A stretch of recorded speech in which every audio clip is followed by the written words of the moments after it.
Stevie Ray Vaughan battles his demons and gets clean and sober. The result, which would be his final album, In Step, is up next. Stay with us. Welcome, friends, to the 3324 podcast.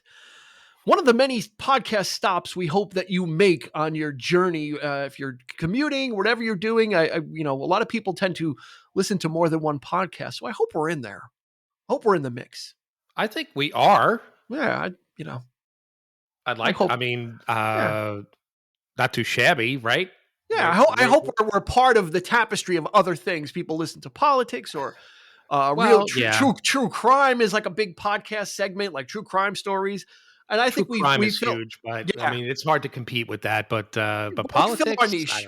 We don't dabble in any of that. We've got our own lane that we stay in, and we do it quite well. So hopefully, we're filling that entertainment void. And if you're new to the podcast, well, go ahead and give us a review on your podcast provider, whatever you're listening on. Just if it's 4 stars, we'll take it. 5 stars, we'll take it. Whatever it is, we appreciate it.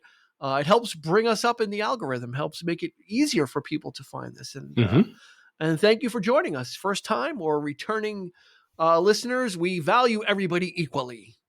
Indeed. Everybody gets the same amount of thanks, the same amount of gratitude for one and all. We spread it out. We cut it up in little pieces and spread it out evenly. Yeah, and sprinkle it all over the garden. Like leaves, like the October leaves falling. They sprinkle all around, and they're everywhere. And then it gets all raked up. It's all raked up, and then more fall. That's right. Yeah, it's a constant battle. So yep. We're talking about Stevie Ray Vaughan on this one. We'll get into the stats, but such a these tragic losses like this, especially the freak way that he passed away in the circumstances, those hurt. I don't know if they hurt more because it's such, especially with everything that he had just gone through, and was it seems like he was really. I mean, he was very well respected and very well regarded, but it seems like he was just gonna get revved up and get going. He was, definitely making a turn. Yeah. Which was, Hendrix was kind of doing that as well, wasn't he? I mean, when he went, when he did Electric Ladyland, that was very experimental. But I suspect that he was going to be doing something different on the horizon. Things were changing, and I can only imagine what the music would have sounded like. I always think of him. I always think of Stevie Ray.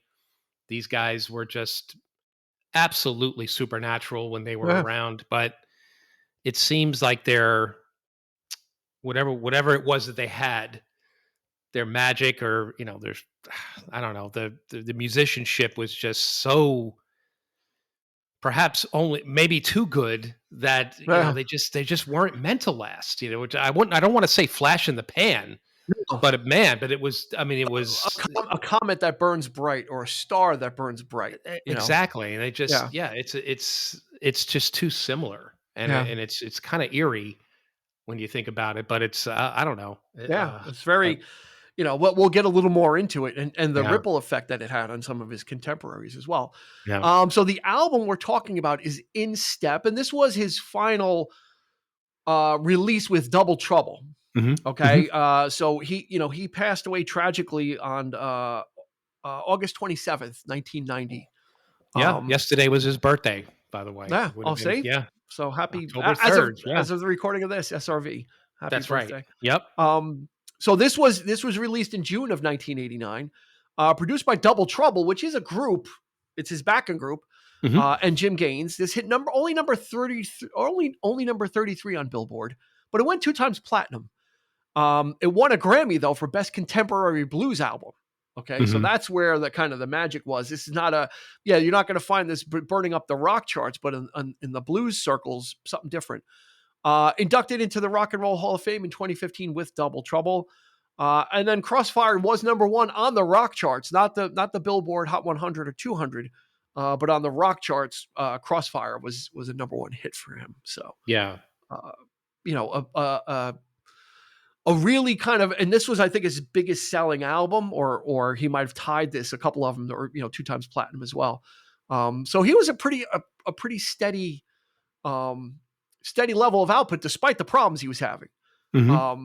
For me, I'll get to you, but I came to Stevie Ray Vaughan like 2 albums before with Couldn't Stand the Weather. Yeah. Because I remember they were playing that video on MTV for Couldn't Stand the Weather, and it's just got that riff, is like the signature guitar sound, and I ended up buying that cassette, and it's got Cold Shot on there. It's got a lot of great stuff on there. So I was kind of aware of them a little bit earlier, and you probably were too, I'm going to guess. Oh yeah, I was. I think we were all kind of collectively listening to him at the same time. But yeah, I mean, he was a force to be reckoned with. He came on the strong. Texas Flood, the debut, a strong debut, but not as far as recording wise, not so much. I mean, I think it's kind of a bland sounding album, in my opinion. But it made its mark. He was serious. He came on the scene. He's like, "This is what I'm doing. This is the blues." And yeah, I mean, there weren't really too many artists doing that at the time. And when you say it made contemporary blues album, it's not surprising because he was the hottest blues act in the 80s for pretty much. Yeah, I would say. But especially being known for his style, not only his fashion style, and the way he looked, but his guitar, but his playing style as well. I mean, he was part and parcel. Oh, he was he just looked like a badass. He was. I mean, I think at the height of that, in the mid 80s, of course, it is the 80s, right? Everything is excess. Everything is, but I think he might have gone maybe, in my opinion, maybe a little too far with trying to be too much like Hendrix with the guitar behind his neck stuff and the sort of the showmanship, which I'm not that big of a fan of. I just play the fucking thing, I think, you could make your statement effectively just by being a badass, just standing there and just doing it. You know what I mean? That's what I like. Hey, but he did it. He entertained. Very dynamic player to watch. Very, very fun. Very fun to watch Stevie Ray Vaughan play. He was because he's just so good. Just because he's so good, his technique is squarely his own. The technique matched the Flash, and that was the thing about it. It's like if it could have been all Flash and just not so much the music, but it was both. Yeah, and that's what he was good at. The only other person that I could think of that was, who might have been besides Hendrix, of course, but Buddy Guy was a big influence on him. So he was. You wouldn't think so, but he was just as flashy. I mean, I actually got to see him, in his later in a House of Blues with BB King, and the man was like playing a solo on stage, and then I'd look up and he's gone. He's like, but the solo's still going. Yeah, where the hell is Buddy Guy? Right? He's walking in the rafters. He left the stage. Really? He's still playing the guitar the whole time, but he's leaving the stage. He walked up into the rafters. He's like going down the aisles playing like in the middle of a fucking solo. I had never seen anything like it. And I'm like, okay, that's where that comes from. That's, you know what I mean? That's panache.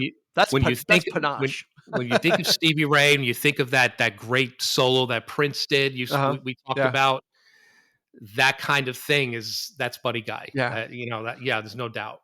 But yeah, he was both, he's still around. He's like probably the last of the old timers, and man, he's still there, but it's just, his influences fell far and wide. I mean, that's absolutely. That's the thing. And you said, I think the first 2 albums, because you talk about Texas Flood and you talk about Couldn't Stand the Weather, Double Trouble is basically, a 2-piece.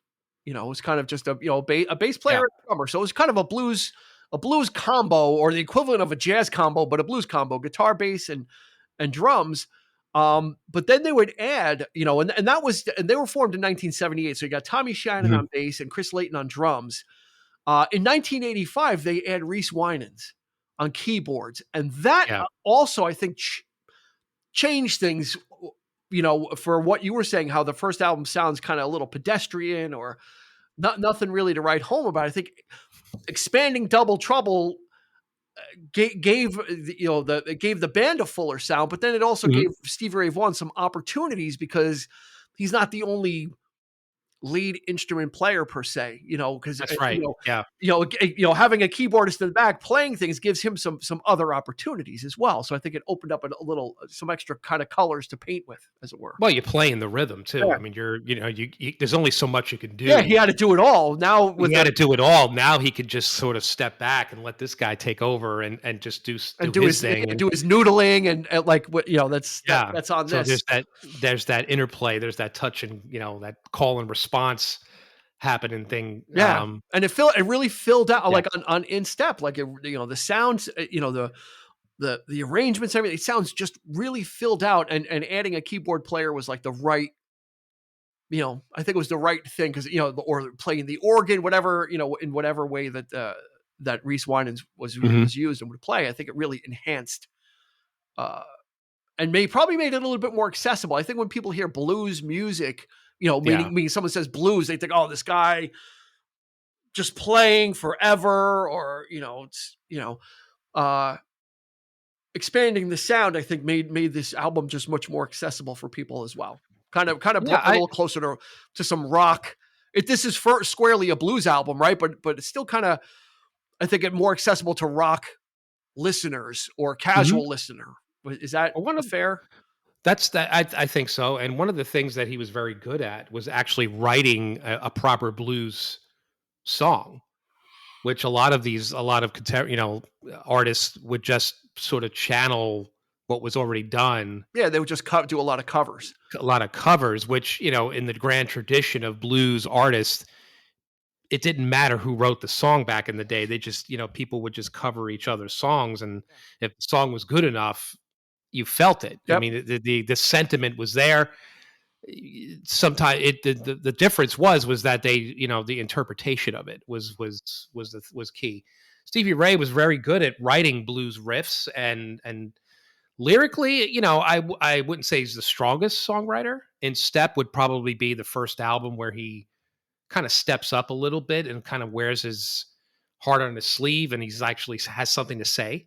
Yeah. Well, he has a writing. I mean, he's had a writing partner throughout this whole thing too, who would be Doyle Bramhall. Doyle Bramhall the first, senior, the first senior, not to be confused with Doyle Bramhall the second, who is a blues guitar player, acolyte of Eric Clapton. So, right. It can be, I when I first saw him, like, wait, Doyle Bramhall was writing with Stevie Ray Vaughan. It's like, oh no, it's the father, Doyle Bramhall Sr. Yeah, who was actually a drummer. Yeah, he was a blues. He was in a blues band. He was the drummer of that band. But he was, I guess, a good enough lyricist.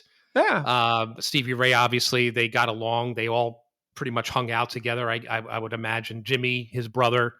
So even Doyle Bramhall II, very young, got to play with Stevie Ray Vaughan and eventually would play with Double Trouble. They would take those two guys and form a band with them, his own little set, along with Tim Sexton, and form a band right after Stevie passed. So they sort of, that tradition is carrying on, but I mean, it's all about legacy. It's all about family, that's just very inherent today. Yeah. Going on, that kind of thing. But Stevie Ray was definitely his presence is still felt. In fact, I think the latest Crossroads Festival, Eric Clapton, over the past weekend, John Mayer was, he's still convinced that Stevie Ray is like the man to beat. Yeah. In all of this kind of thing. He's still like, he was always the best, like always, still chasing him. That's right. Yeah. So why In Step? In Step, it's my go-to. This album? I don't know what it is about this record. You would think that I would probably prefer something like Couldn't Stand the Weather, because it's a lot more bluesy. Traditionally blue, the strip. It's more raw. It's stripped down. Yep. This album is much more polished. Of course, it's probably the most 80s sounding but not terribly. I was thinking about not that. terribly. Yeah, I was thinking about that. But it's there. Yeah, it's there. But I think it's there to, I think it's there to their advantage. Yeah.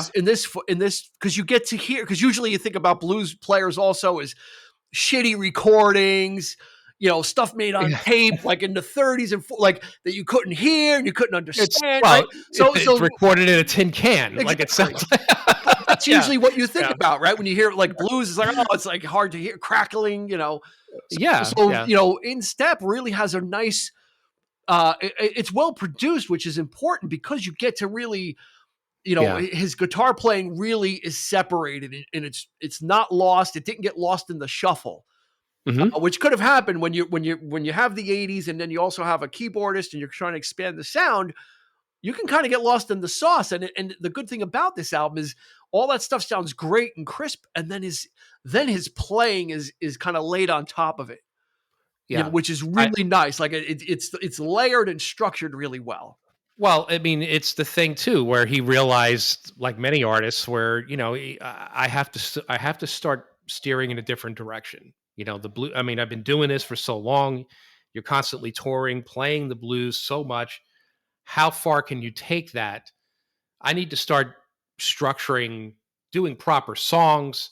Everybody kind of does it after a while. I mean, you got writing a proper, whether it's a ballad, whether it's whatever it needs to be, just to take you out of that mold of just doing the same thing again and again. Because you know, like Hendrix, I mean, I find myself keeping these guys sort of at a distance because every track there's that same intensity, there's Yeah, that same kind of playing.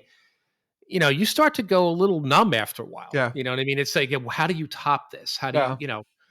And after a while, it does start to sound the same. The riffs are there. You start to recognize the same thing. Well, The yeah, same. and blues music has a certain chord structure by That's right. definition. So, Yes. so, Yeah. so yeah, you can listen to this and be like, okay, this is going to be a 12-bar blues type song. So I know Yeah. when the change is coming. Right.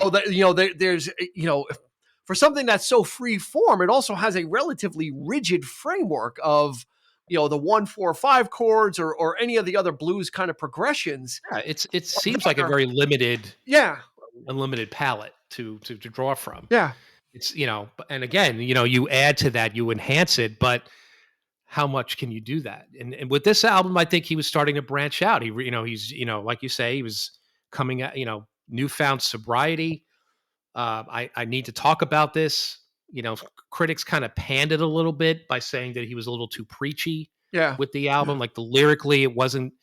Thank God the music kind of matched the lyrics and I find that kind of sad because I really think that he really was trying to say what he wanted to Yeah. say.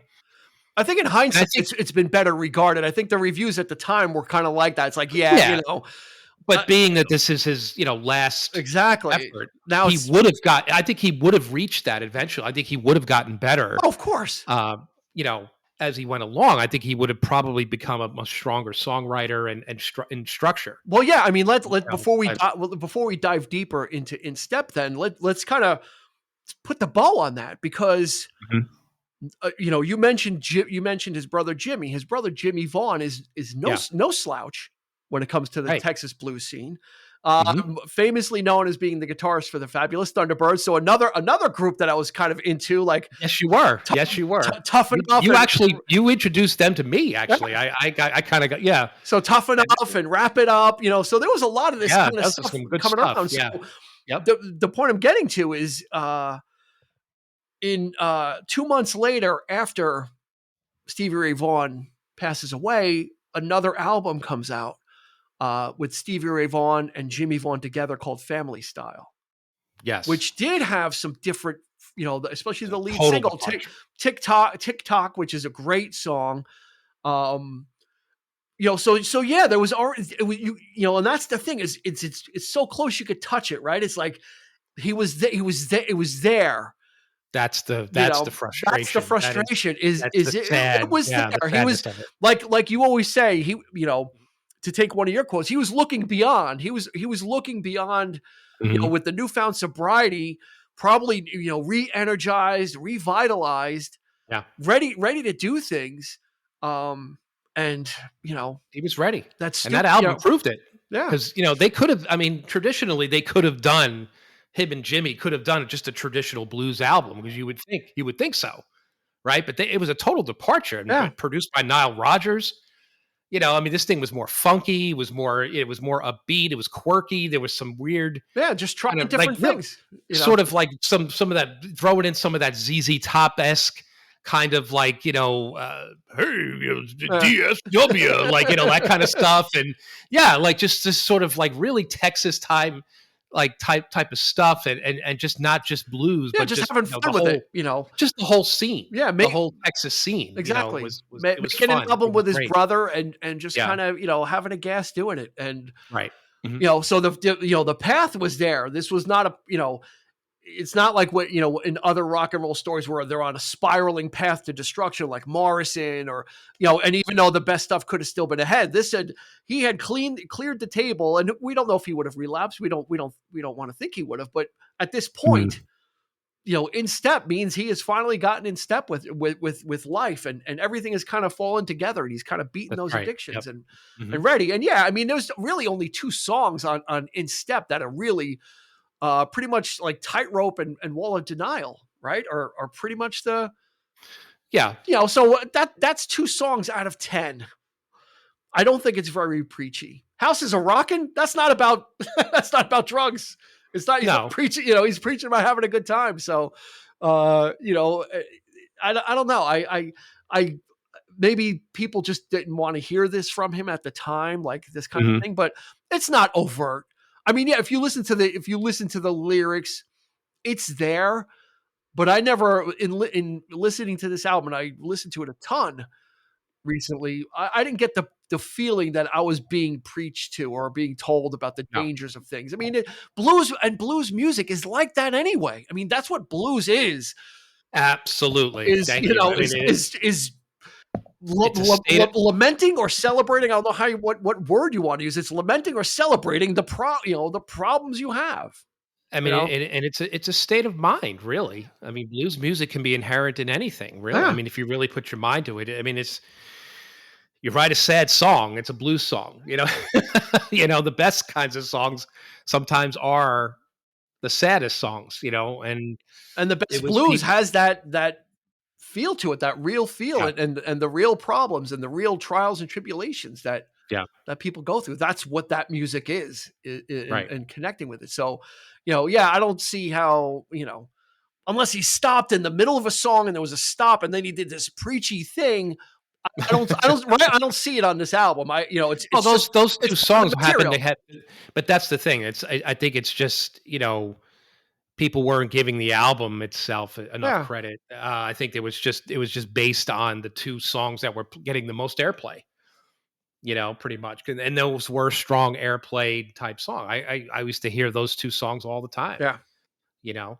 Houses Rockin' started getting played a little bit later on, but it was yeah. just those They had a 2. music video for that too. So that was Yeah. Mhm. that was in the mix, and that's Right. just one of those good time. Houses are rock. Like the album starts off with Houses are rocking. You kind of know what you're going to get from there. Like Yeah. it's like, here it is. Here's our kind of, just a rave up song. Here it comes.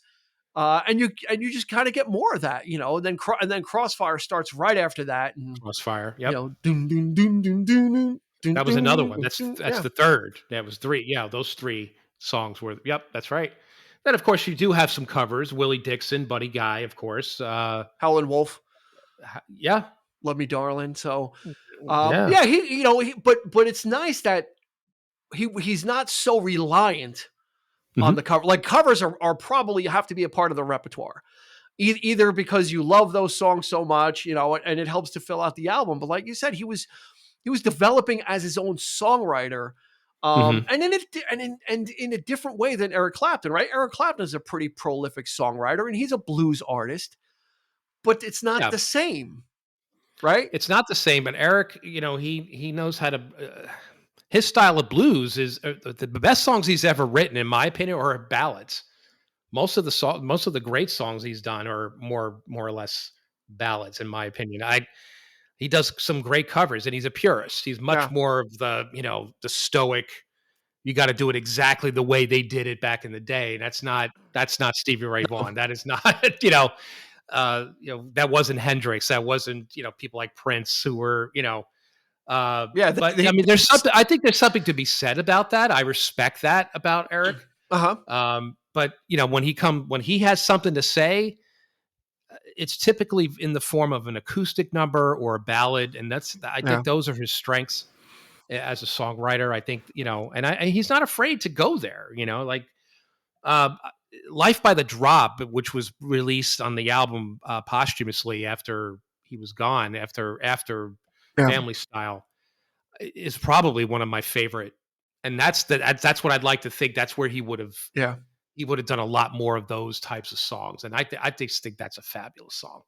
It's just so emotive and it's an acoustic number and it's different. It's you don't really hear Stevie Ray doing a lot of that, and it was nice to hear. I think he was might have been paying attention to some of the other people in the arena there, and it's just so tragic when you think that Yeah. these guys were so tight and so in awe of each other, Yeah, and he was just best buddies with Clapton. I mean, and Clapton it was was it was Schindler, it was such a community. It was such a and man, what a it's It's just too bad. sad. Yeah, Yeah, it really it's is. tragic. Yep, Um, Wall of Denial, right? This is it's my is that your favorite. favorite? It made one of our top fives, It's my favorite right? song. Our top five guitar songs. I love I that believe. riff. I love that. Oh man, that's So just that. let's talk like that kind of the riff in Wall of Denial Yeah, kind of reminds me, because it's got the like Wall of Denial and Cold Shot from yeah. Couldn't Stand the Weather Mhm. kind of have a similar kind of feel to it, but it's very emblematic on this album. If you want to hear, for everybody listening, what in my mind, what the Stevie Ray Vaughan sound is, listen to the opening riff of Wall of Denial because it's got Yeah, he's got a very unique sound. It's clean, but it's dirty. it's dirty, but it's You can hear the notes here. He's like, it's not overdriven. It's got a certain bite to it and a certain oh, dirt to it, but it's but his playing is clear and his strumming is it's. clear. I think the best word is fluid. There's a Yeah, fluidity to yeah. his playing. But It's just his tone has that. yeah, On the one hand, it sounds clean, but it also sounds like there's some dirt underneath it, and it's not distorted. and that's what you want. That's Yeah, what you want in a proper yeah. His tone is just in a proper sort of polished studio driven blues song. You want some of that dirt. You need some of that grit in yeah, there, but it's just enough to satisfy some of the purists out there, but enough to just but also to make you take notice yeah. that if you're not a blues Yeah, because it's such fan or it's yeah, a tone that's squarely his right. own. It's Hmm. just like Eddie Van Halen has his tone that you can recognize. I think Stevie Ray Vaughan has a very recognizable Yeah, guitar sound, especially when he's flipped over to the SRV Strat that he was using. That was kind of it like has I just it has such a low tone to it, yeah, and I love that. Typically strats are more they could sound kind of wimpy, yeah. or just Yeah, not very loud. usually you'd get this out of a Telecaster. Usually, like something like this would be Yes, a Telecaster with that yes, little bit of yes, a rockabilly type sounding type that's thing. right. Yep. But the stuff he coaxed out of his guitar is squarely his own, Hmm. and Hmm. it kind of when you hear it, it's kind of like it's like okay, that's Stevie Ray Vaughan. Like as soon when Wall of Denial starts, and even though you've been listening to like 6 other songs before that, when Yeah. that song starts, it's just there's something just special about the tone being so crisp and clean, and you can hear it, and the riff, and then the groove that the band gets into on it. It's one of those. It's a special thing, and that is not a cover. No, So that shows that the ingredients are there. yeah. You know, I think it's one of the best grooves ever, yeah, and it just goes, man. It's just like, especially towards the end when it just like reaches that, and it's like right. It's almost like a seesaw, like like yeah. it goes back and forth, and the scales up and down, and he's just oh man, yeah. I just love it. So great. I could play that song over and over, and I did. I used to play. I used to, rewind the tape. I wore that section of the tape out, no doubt. And then, of course, the CD. Yeah. Well, I you don't don't think I have to ever wear. had it You on can't wear. You vinyl. can't wear it the CD. No, but Unless you scratch it. Unless you have it like me in the car and you're throwing it in the. Or you it's like it's like Keaton and Batman, right? With the Oswald Cobblepot. Played him like a harp from hell. Anyway, we digress. Same year. Well, Batman. The first Batman was 89, so we can digress and go that far back. Only 3 covers on this album. So again, straight up. This guy is writing his own material, master of his own destiny, which is nice. Like I said earlier, that he's not reliant, so leaning so heavily on covers, and like, and he could probably have gotten away with an album of half covers. But I think that partnering with Doyle Bramhall and continuing the songwriting journey was probably important, because that would lead to other avenues. If you're just kind of being a real purist and doing all these covers, that's, I think you said it earlier, it's only going to take you so far. Well, everybody was, and everybody was kind of doing it too. Yeah. I mean, you think of like all the British artists; they were, the Stones, Zeppelin. They were all, doing it. And I early Fleetwood Mac. They all, I think it was important, and I think because he had been, not struggling, but I mean, he wasn't a household name right away. I mean, he'd been doing it for quite a while. Made some guest appearances, most notably on David Bowie's "Let's Dance." But that was actually he actually played on that. He did before Texas Flood was released. Yeah, that's right. And that he had to do those kinds of gigs. So he was gaining attention. He was gaining attention. He had to earn his keep by reputation. Yeah. His skill, developing his skill as a musician, as a guitar player. That's what had to sell. Yeah. And then it was like, okay, well, I got this now, but I can't just do covers. I can't just, if I do, it's got to be different. It has to be a different. Yeah, because there's room for that. There are plenty of blues artists that they just go back and they mine, because there's plenty of material.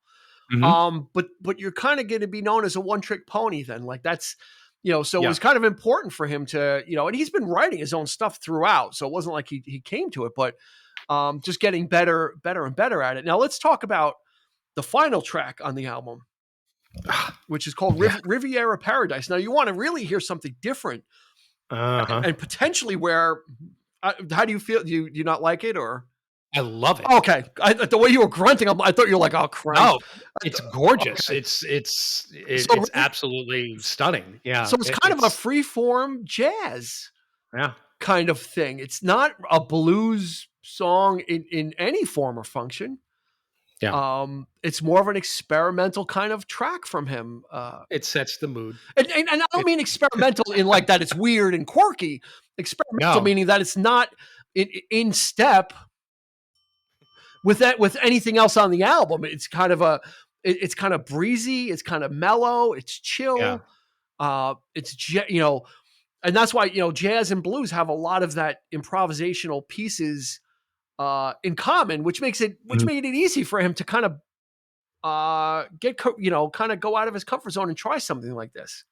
Yeah, I actually heard Riviera Paradise before I don't think that I had heard Texas Flood all the way through.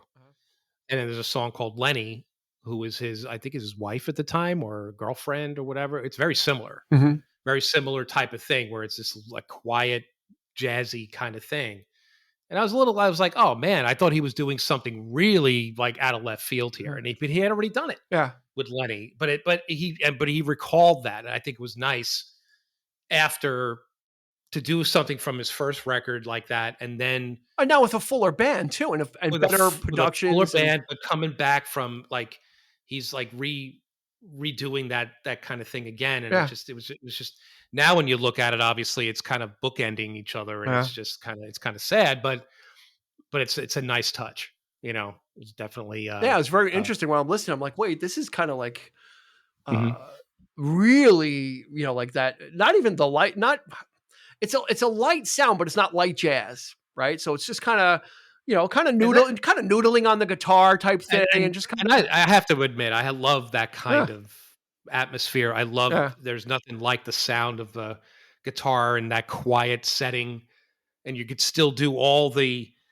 noodling you want, but it just sounds yeah. so it's sexy, it's cool, it's badass. It's, It's kind of almost like the thing you'd hear at the end of a night when the bar is closing, yeah, and like the yeah. band is just kind of like they're done playing and they're just kind of fooling around with for themselves, just Yep. kind of do it's almost like that kind of a thing. It's like a perfect album closer, especially when everything else is really uh really kind of up tempo, forceful. I mean that in a good way, especially Mhm. his vocals, like on Crossfire.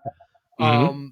You know, he's got the right type of vocal timbre for the blues. Also, he's got he was totally suited, like almost like built, in a Which is laboratory to play the blues. which thank God that, that's a that happened because he blew his voice. I think it was the, Soul the Soul tour Hmm. where he was just that's when he was at his worst, and he actually his voice just went. I mean, he blew it. The constant touring, and when he was, and people were concerned that he wouldn't be able to come back from that. Yeah, But you know, therapy and everything, it obviously it just yeah, he yeah. came back strong. Yeah, he So did. I mean, like I yeah, said, like he's yeah. uh he's not a screaming singer, but but he really has velocity in his voice, and he can really project his voice. Mhm. Um, which again is different than someone that's screaming or howling or shouting lyrics. He's projecting the lyrics, which is Yeah. really, and that kind of gives also you combine that with his biting guitar, and you've got, like I said, like Crossfire is just, it's nasty, because of that, and it's, oh, the licks of, what song is it where he's just kind of, I think it's Let Me, oh, no, Leave My Girl Alone, which is by Buddy Guy. Mhm. I think that's the one where he's just kind of playing. He'll kind of throw out a And it's that yeah, yeah, and that's Buddy exactly, Guy. and That is and that is, throw out a lyric, do a little noodling, oh man, throw yeah. out another lyric, do a little noodling, like those little accents, like, that I like that He kind of stuff. I love it too. Yeah, He was but Buddy was even better at that. yeah, He could make his guitar. I urge you to listen to, the album that came out in '91. It was Damn Right I Got the Blues, and it was like Buddy Guy's sort of comeback album uh-huh, because he couldn't get signed yeah, to a record label. He was just, and Clapton helped him actually get signed, and there's, 5 Long Years.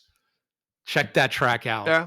and you're gonna laugh, but you're gonna be like, you're gonna be, "Damn, this is fucking awesome." Because he just like and even his voice, he matches the guitar, Uh-huh. the and it just with his voice too, and it's just it's hilarious, but it's also so cool. It's Uh, just so cool. Yeah, yeah, yeah, it's just great stuff. yeah. This is a great album for yeah, if people are like, "Oh, I hate the blues," or "I don't really like the blues." No, Give this one a try, yeah. because I think it's not that intense. It's not the "My Woman Left Me" kind of blues type of thing. It's Mhm. not that kind of stereotypical stuff. It is a man who I think Stevie Ray got clean in '86. So this is 3 years later. So this was a journey for him Yeah, to come through, and I think that's what it is. I think he sounds refreshed and kind of reinvigorated. Um, yeah. and like, And that's key. yeah, That was key, and it's a shame. Again, you know, and the thing of it is, it's like, they played all together, and it was Alpine Valley.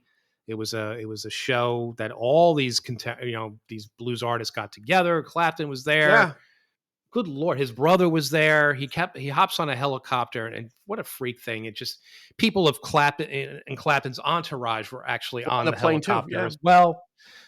yeah, Crashed into a mountain, and he was gone. It yeah. was And just his brother didn't want him to go. He's like, stay. I want to talk and just yeah, kind of spend some yeah. time. And Stevie Ray's like, I got to get going. I got to get to my next thing. And The helicopter takes off in thick fog. Mhm. And the pilot, I think, had some issues. I don't know what he wasn't rated for something or whatever, but literally hit the mount, hit right after takeoff, hit slam right into the mountain. Yeah. Um, What a way to it's so just quickly. I mean, they were able to recover the bodies. I mean, the helicopter didn't blow up; it just just hit the side of the mountain. mm. Shock. I remember when that happened. It was just kind of Yeah, just I thought shocking. I heard it wrong. Of course, I thought Clapton was with him. Yeah, I heard Clapton, and I'm like, "What? What was that?" Like Stevie Ray yeah. Vaughan gone, and Eric Clapton. I thought they were all on. It was just like a Buddy Holly thing, and Which is like like a the worst case Richie scenario. Valens. Yeah, yeah, yeah. So, Worst case oh, scenario, but yeah, we've got this music, and we've got, like I said, we've got Family Style, which again that becomes so bittersweet mhm. when it comes out 2 months later, and it's like God damn, everyone was just kind of, it really makes It's you it makes you it kind of makes you sad for people that love music, and you think about the what ifs, and we haven't done the what ifs in a while. mhm.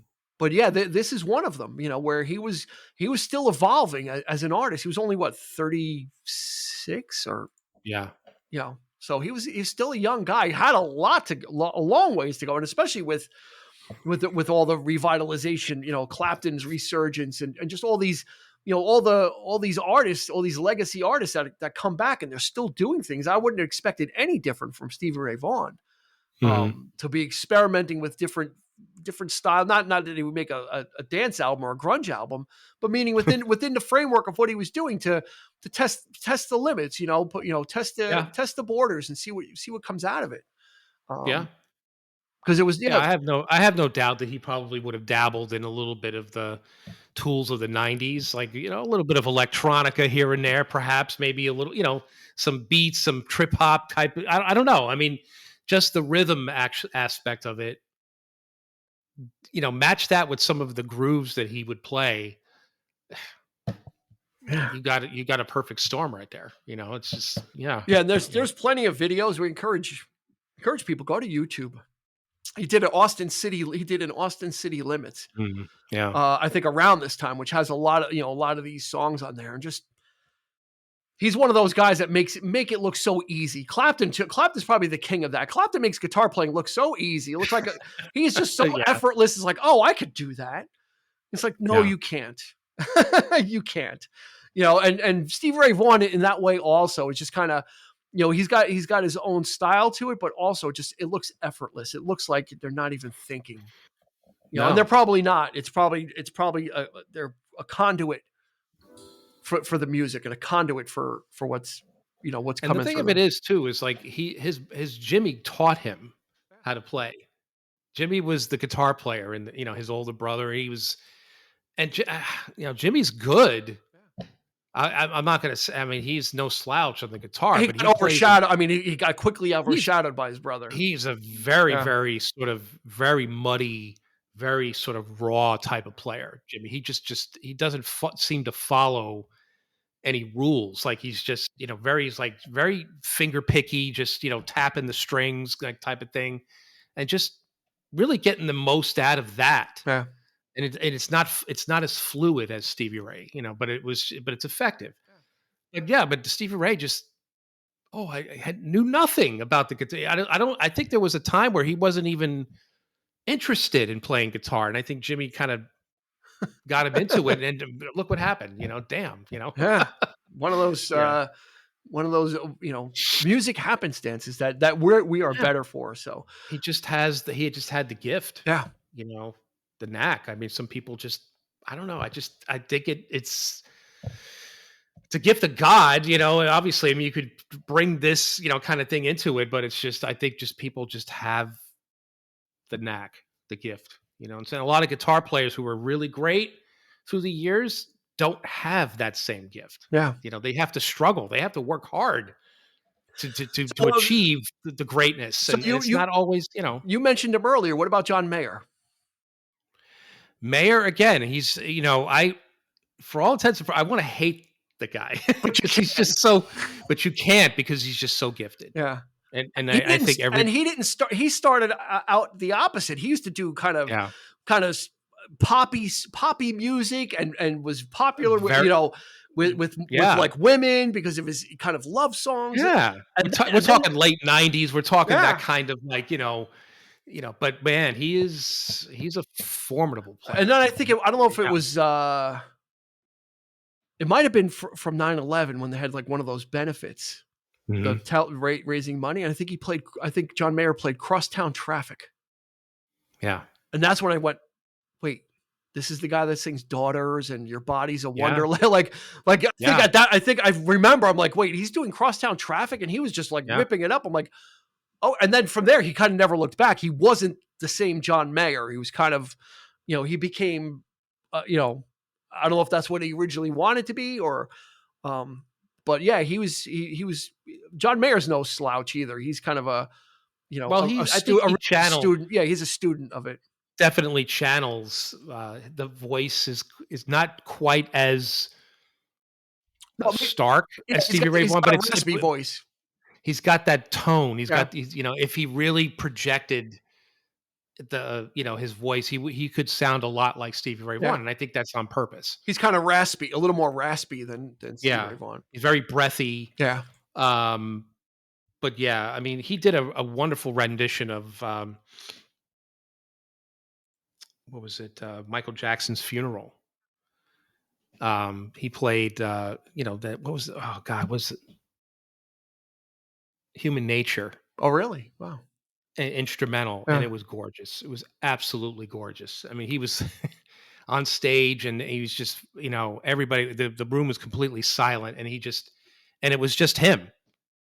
There was no background. There was no band. There was no. It was just him. Just him. That's pretty. Just him on guitar, and it was just So yeah, he's So where does Vaughan land in your list of guitar players? Clapton's number one? I don't know. Okay. I guitarists are different for me. It's hard to pick. He's definitely up there. I mean, I think it's because he, like you say, he has a very particular style and sound. And I think that's really what sells. Yeah. What makes a guitar player great makes him unique. That signature sound. Yeah. There's a lot of guitar players that have the same, that could play, that could shred, that could do this, play like Eddie Van Halen. And, it's like, I mean, they're great. You got the skill, but it's like, it's what else you have? What's right? It's just it's just a dime a dozen. It's like I could play that. It's like boring. I'm thinking of some show like for like some. I think it was like The Odd Couple actually, with Roy Clark. Who by the way is a fantastic, an incredible guitar player, and he proved it on this episode. Yeah. The first time I ever saw him play on this, and it was phenomenal. What the hell's the name of the song he plays? Damn it. It's a famous song. It's like a Spanish, and he played Malaguena. Yeah. And he did a fantastic job. You know who actually does a really good job of it too is Jim Stafford of Spiders and Snakes. I don't like Spiders and Snakes. I'm not surprised. He's a fantastic guitar player, and it's not as good as Roy Clark, but like Roy Clark, there's a lot of different videos of Roy Clark playing Malaguena. But that's the point. It's like these artists, they're great musicians, but they're not selling records because they're great musicians. Yeah. They're selling. They need that that quirky thing, that whatever it is that sells. In this particular episode, like I'm going back, Roy Clark was playing the fiddle, but he was playing like classical music. And of course, Felix is like all over this. It's like, oh, you're gonna be part of a, so he invited this like Tostokoff like type of guy. Freaking Cape comes to his, and he ends up, and he's starting to play the violin, and he's like, stop, aren't you Billy Ball, whatever his name was on the character, but he played, but he preferred the hillbilly, persona that he really was, like playing rodeos. You're phenomenal. Anybody could play that stanza that you played on the violin. Boring. It's like but the point is that it's the diamond. Yeah. People who could play that His well. special talent was something else. Was not the violin. Yeah. Exactly. Yeah. And it just, and I think, getting back to, to this, but it's just guitar players really need that one thing, Yeah. that Either a that technique, signature sound. either a technique that makes them stand out, Yeah. or a guitar sound that makes them And stand I out. think that's the reason why there's so much, having people turn to their, to the drugs and to the alcohol, and because how do we it's that I suppose that the more talented you are, the more pressure you have to top Yeah, whatever it is of that you course. did great. How could you top that? And it's like, I can't, and I don't know what to do next. And it's like, Yeah, especially if you're selling records and you got a yeah, record, you got the record company, the that's right. label. What are you gonna? Yeah, We need. They're not looking for you to sell less. They're looking for you to, and they're not looking for you to sell the same. They're looking for you to sell more. So, yeah, and yeah. he came through it. God bless him. That could have been a tragedy in and of itself, of the alcoholic, hard drinking blues player. I mean, Clapton lived that life for a while, He for a long did, time, and I and think. he came through it too. So, Well, I um, admire people like Clapton because that's the side of him that makes him more sort of tangible in a yeah, sense. He's flawed. yeah, He's not the best guitar player, and I know that. It's like I don't have that.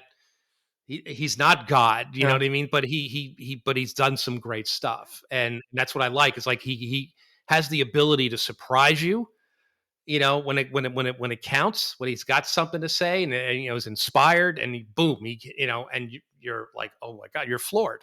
I love that. I love the unpredictability of it, and hmm, it's like with somebody like Stevie Ray Vaughan, unfortunately, it's like I said before, like you get that level of just greatness, all steadfast, yeah, like all the way through, and it's really hard to see the flaws if there are any, in yeah. the recordings and stuff. So it's like Hendrix was the same way. I can't And he had live. such a small discography that he Yeah, didn't have any, really, maybe Soul to Soul. I mean, that wasn't his one of his best that was selling albums, more. but Yeah, he doesn't have a long enough discography. Neither did Hendrix to that's right. kind of have those missteps, or those albums that really kind of were really, like whatever, and Yeah. then able to come back from it. I mean, Stevie Ray Vaughan was just across the board, just got better and better. Hmm. As even as his habit got worse and worse, and then he got clean, it was like, okay, wow. Usually you'd lose a little something on the way back, but he, on this album, like I said, we'll put a link to it in on Spotify. We'll drop a Hmm. link to the album in the show notes. This way everybody can kind of listen to it, because um from 89, but not of the 80s, because it's a blues album. They didn't fall for the tricks. Another group that didn't go with the electronic drums or any of that stuff. They stayed it. They stayed it within the traditional blues framework. Yeah. But on this album, you've got a person that's writing personal songs and really developing, great guitarist, but was going to develop into probably a really good songwriter as well. And that is Hmm. the kind of that's the untold stories. We know how great he was as a guitar player, but he was getting better and better with the songwriting. He was working and developing that, working Hmm. that muscle. The guitar playing probably came easy to him. So Yeah. getting, working with Doyle Bramhall, album after album, and having that collaboration Hmm. where you get to know each other.